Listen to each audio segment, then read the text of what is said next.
garder le frais en été, le chaud en hiver dans son logement, il faut qu'il soit bien isolé. Or, notre région fait partie de celles qui comptent le plus de passoires thermiques, ces maisons qui laissent échapper la chaleur avec les conséquences pour le porte-monnaie mais aussi pour l'environnement. Or, des aides et des accompagnements existent. Exemple à Tulle avec France Le Maire et Nina Santi.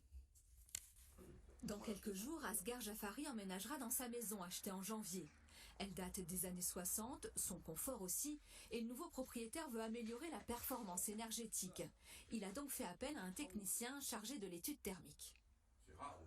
Donc ça, c'est le mur en pierre, le doublage d'air, il est là, et je confirme, il est sans isolation, parce que je ne le sens pas. Et puis après, ben, là, vous avez la brique creuse. Et donc, c'est pour ça qu'ils ont ventilé, parce qu'il doit y avoir des phénomènes d'humidité. Olivier Bernard, le thermicien, a l'œil sur tout, du sol au plafond, en passant par les murs et les fenêtres. Après 2 heures d'observation et de calcul, le bilan tombe. Voilà où on en est actuellement. Classée G, la maison est ce qu'on appelle une passoire thermique avec une forte perte d'énergie. Pour y remédier, un seul moyen, l'isolation. Globalement, on va isoler toutes les parois possibles et inimaginables. On va remplacer les menuiseries qui ne le sont pas, il y en a des performantes, donc on va mettre les zones en performance aussi. On va ventiler la maison parce que plus une maison est étanche, plus il faut la reventiler de manière artificielle. Le nerf de la guerre, c'est de faire en sorte que la maison consomme le moins possible. À l'issue des travaux, en comptant en plus une pompe à chaleur, la maison grimpera de 5 échelons pour être classée B.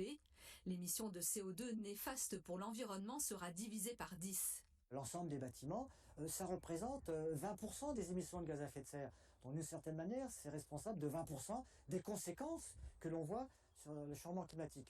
Donc ça a quand même de l'importance, même si tous les bâtiments ne sont pas des passoires thermiques. Mais les travaux de rénovation énergétique ont un coût. Pour Asghar Jafari, subvention déduite, le reste à charge est estimé à 20 000 €. Aujourd'hui, 20 000 €, c'est beaucoup, c'est énorme pour moi. Avec surtout les salaires qui ne bougent pas. Il y a beaucoup d'augmentations, surtout sur le carburant, électricité, gaz. Maintenant, tout est augmenté. Et pour ça, ça me donne un choc un peu, 20 000 €. Par l'intermédiaire de Solia, l'association qui a procédé à l'étude énergétique de sa maison, le jeune propriétaire peut bénéficier d'un prêt à taux zéro pour le financement de ses travaux. Des aides incitatives pour venir à bout des passoires thermiques très répandues en Corrèze. Sur la Corrèze, il y a un tiers de logements qui sont considérés comme des passoires énergétiques, des logements classés en F ou en G. Effectivement, ce qui s'explique parce qu'on a sur la Corrèze plus de 50% du parc immobilier qui date d'avant 1975, des premières réglementations thermiques, donc un parc de logements très ancien. La rénovation énergétique demande aussi de franchir un dédale, celui parfois décourageant des subventions et de leurs conditions d'attribution. Pour apporter une réponse aux habitants, l'agglo de Tulle a créé un nouveau service public, la Maison de l'Habitat. 1 500 € au titre de ma prime rénov et 170 € au titre des certificats d'économie d'énergie. En moins d'un an, 91 dossiers de rénovation énergétique ont été bouclés. Ces dossiers vont amener 54% d'économie d'énergie. Donc c'est énorme.